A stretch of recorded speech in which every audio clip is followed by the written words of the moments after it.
Vai gribi zināt, kādus cilvēkus Dievs savā vārdā ļoti skaidri un bez kautrēšanās nosauc par muļķiem, par nejēgām, par stulbeņiem? Un ir divas iezīmes, kas šos cilvēkus raksturo. Pirmais ir tas, ka šie cilvēki savā sirdī saka, Dieva nav.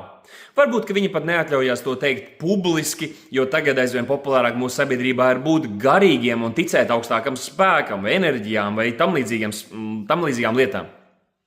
Bet ja viņš savā sirdī saka, Dieva nav, un tas nozīmē, ka viņš dzīvo tā, it kā nebūtu šis augstākais spēks, kura priekšā reiz mēs stāvēsim un būsim atbildīgi, kurš arī ir noteicis to, kā mums šeit virs zemes ir jādzīvo, tad tāds cilvēks bibliski ir jāuzskata par muļķi, par nejēgu. Bet arī otra iezīme šiem cilvēkiem ir, un tā ir tāda, ka viņi uzskata, ka viņi ir labi cilvēki un ka viņi dara labu.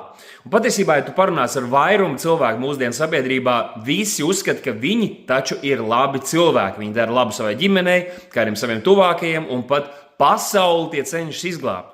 Bet Dievs, kas ir debesīs, raugās uz šiem cilvēkiem un atzīst, ka tie visi ir nomaldījušies, neviens no viņiem netrāp mērķī, un tie visi ir grēkojuši. Tieši tādēļ Bībele mums atklāja, ka visas gudrības sākums ir Dieva bijība. Jo, kad mēs bīstamies Dievu, tad pirmkārt mēs atzīstam to, ka Viņš ir un kas Viņš ir, ka Viņš ir svēts mūžīgi mūžos, visa radītājs.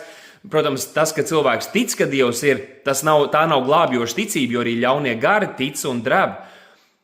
Tātad pirmkārt mēs atzīstam to, ka Dievs ir, un otrkārt mēs atzīstam to, ka mēs neesam labi, ka mēs esam pārkāpuši viņa likumus, ka mēs nespējam dzīvot pēc tā standarta, pēc kāda būtu jādzīvo, lai varētu ieiet mūžīgajā dzīvībā un mājot tā kunga mājokļos.